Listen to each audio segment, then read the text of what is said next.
우리나라의 각종 핫한 소식들만 모아 알기 쉽게 전달하는 대한광개토TV. 구독과 좋아요 알람 설정까지 진심으로 감사드립니다.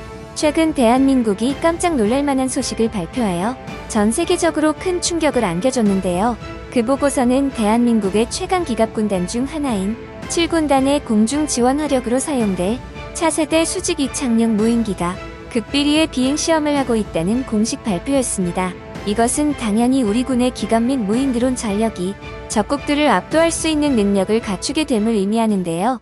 다시 말해서 한국군이 보유한 공격형 무인기의 전력이 4배 이상 늘어났기 때문에 한국 육군의 기갑 전력 역시 생존 확률이 2배 이상 높아졌으며 더 많은 기갑 전력 확보가 가능하다는 뜻으로 바꿔 해석할 수 있겠습니다. 최근 한국항공우주산업카이는 이미 수직 이착륙 무인기를 성공적으로 개발하였으며 1200마력 수준의 엔진 출력을 달성했다고 밝혔는데요. 이는 일반적인 공격 무인기보다 월등히 빠른 속도를 가지고 있으며 현재 최강의 공격 무인기로 꼽히는 미국산 리퍼 MQ-9의 최고 속도보다도 빠르다고 전해지고 있습니다. 또한 로터의 속도는 줄어들고 오히려 무장 탑재량은 늘어났다는 기쁜 소식을 전했는데요.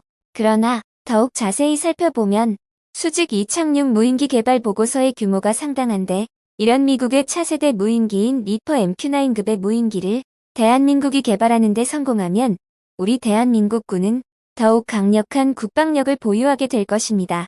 현재 대한민국은 차세대 전투 무인기 프로젝트를 추진 중인데 국방과학연구소는 이 프로젝트가 마무리되면 한국의 육군과 공군의 화력이 4배 강력해질 것이라고 발표하였고 이에 더해 국산 대전차 미사일인 천검의 개발 완료도 사실상 공식화되었습니다.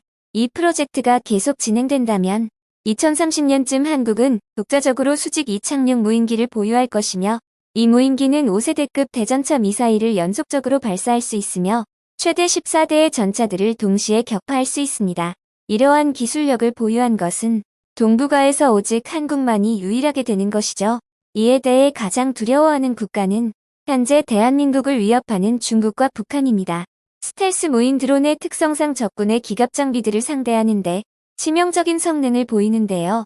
이러한 상황에서 한국이 보유한 기술력은 매우 중요하며 한국은 이를 효과적으로 활용하여 국방력을 강화할 수 있을 것으로 분석되어지고 있습니다. 최근 한국에서 추진 중인 차세대 전투 무인기 사업이 완료되면 한국의 육군과 공군 전력은 현재보다 4배나 강력해질 것으로 예측됩니다.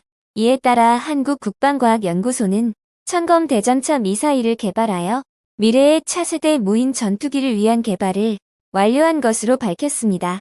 이런 추세를 지켜간다면 2030년쯤에는 한국만이 독자적으로 보유할 수 있는 수직 이착륙 무인기를 보유하게 될 것으로 전망되어지고 있습니다. 하지만 이런 한국의 차세대 무인기 사업은 한반도 주변 국가들에게 불안감과 두려움을 안겨주고 있는데요. 그러나 한국은 차세대 무인기를 소개하는 영상을 통해 새로운 무인 드론 개발 방식을 자세히 설명하여 놀라움을 선사했습니다. 이를 통해 미국의 최신형 전투 무인기인 MQ-9 리퍼 개량형과 같은 최신 기술을 갖춘 국산 전투 무인기를 제시하였습니다. 이런 기술적 도전은 한국을 위협하는 중국, 북한 등의 국가들은 감히 시도조차도 하지 못한 것입니다. 만약 이번에 추진 중인 차세대 전투 무인기 사업이 실현된다면 한국은 대한민국 최고의 기갑군단인 7군단의 화력을 폭발적으로 지원하게 되며 이는 곧 우리 군의 전투 무인기의 화력이 굉장히 상승하는 것이죠. 현재와 10년 후 대한민국의 기술력은 차원이 달라질 것으로 예측되는데 대부분이 생각하는 것과 달리 무인 드론 결함의 원인 중 상당수는 수입 부품이며 이를 해결하기 위해서는 국산화가 필요하다는 것입니다. 이는 독자적인 무인기 개발 능력 확보를 의미하며 국산 기술력 보유가 필수적인데요. KF-21 보람의 전투기와 같이 시간이 지날수록 문제 해결이 가능해지고 수직 이착륙 무인기 기술력을 보유한 경우 이를 사용하지 않을 이유가 전혀 없게 되는 것이지요. 한마디로 기술력을 개선하고 차세대 무인기를 개발하는 것은 서로 밀접하게 연관된 부분입니다. 현재 극비리로 진행 중인 이 프로젝트는 미국의 MQ 리퍼 수준의 성능을 목표로 하고 있는데요. 하지만 아직까지 공격형 무인기의 정확한 성능은 결정되지 않은 상태이나 다행히도 사용할 기술은 어느 정도 정리되어 있다고 합니다.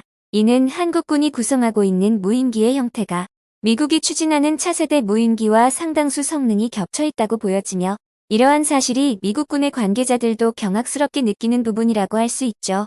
이에 따라 한국의 차세대 무인기가 미국의 차세대 무인기와 너무 닮아 있는 것은 아닐까 하는 지적이 제기되고 있습니다. 한국의 군사기술 발전에 대해 살펴보면 추후 미래 전장에서 사용할 국산 스텔스 디자인이 KF-21 전투기와 같은 성능 재원을 활용해 개발되고 있는데요. 이를 위해 레이더 탐지 면적을 줄이고 유모인 복합체계인 K링크를 포함한 바이퍼급 추력을 갖춘 터보 샤프트 엔진을 채택했으며 천거미 대전차 미사일의 개량으로 적전차의 복합 장갑을 관통할 수 있는 강력한 관통력을 목표로 세웠는데요. 이 5세대급 대전차 미사일은 최소 14발까지 탑재 가능하며 경량화를 통해 무게를 줄일 예정입니다. 또한 탐지 거리가 기존의 무인기에 비해 2배 이상으로 연장되어 한반도의 특성상 복잡한 산악 전 상황에서도 표적 탐지 능력을 강화하고 지상 표적 탐지 능력이 크게 향상된 무인 드론으로 발전할 것입니다. 한국은 또한 중국과는 달리 값비싼 장식품이 아닌 실제로 사용 가능한 무기를 제작하는 꼼꼼한 계획과 세심한 가격 통제를 갖추고 있는데요. 그 중에서 대표적인 예가 KF-21 보람의 전투기입니다. KF-21 전투기의 개발 속도는 매우 빠른 편에 속하며 완성도 또한 전 세계가 놀랄 만큼 기대 이상의 성적을 보여주고 있는데요. 무인기 사업을 이에 대입해보면 대한민국의 무인기의 미래를 어느 정도 알 수 있을 것이라는 전망이 큽니다. 다만 10년이나 먼저 차세대 무인기 사업을 시작한 미국도 2030년 정도를 차세대 무인기 전력화 시점으로 두고 있어 사실상 현재의 기술 격차로 보더라도 쉽지 않은 도전임은 확실합니다. 따라서 한국은 정말 어려운 도전을 하고 있는데 다만 이를 성공리에 완성한다면 미래 국방력의 한 축을 완성하는 격이라고 할 수 있습니다.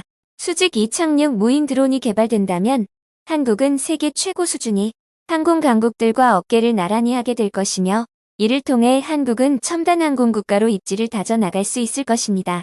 물론 KF-21의 성공적 사례를 본다면 가능성은 상당히 높다고 여겨지고 있고요. 과거에는 불가능하다고 여겨졌던 많은 것들이 대한민국, 우리 기술진들의 노력으로 현실이 되었습니다. 우리는 무인기체의 동체를 부착하고 쌓아온 노하우를 바탕으로 차세대 전투 무인 드론 개발에 박차를 가할 것입니다. 이를 위해 상당히 중요한 기능 중 하나는 안정성을 유지하면서도 속도를 높일 수 있는 기술인데 이는 미국이 개발하고 있는 차세대 군용 무인기인 MQ 리퍼 모델에 탑재되는 동축반전 로터 기술이라는 것인데 이 기술을 적용한다면 안정적으로 시속 260km의 속도를 낼 수 있게 되는 것이죠. 한국의 기술진들도 이 기술을 순 우리 기술력만으로 완성시키려 노력하고 있으며 조만간 불가능이라고 여겨졌던 것들이 하나둘 완성되어 우리 눈앞에 보여지게 될 것입니다. 지금까지 대한광개토TV였습니다. 영상이 도움이 되셨다면 구독과 좋아요 알람 설정까지 꼭 부탁드리겠습니다. 영상을 만드는데 큰 힘이 됩니다. 행복한 하루 보내세요. 감사합니다.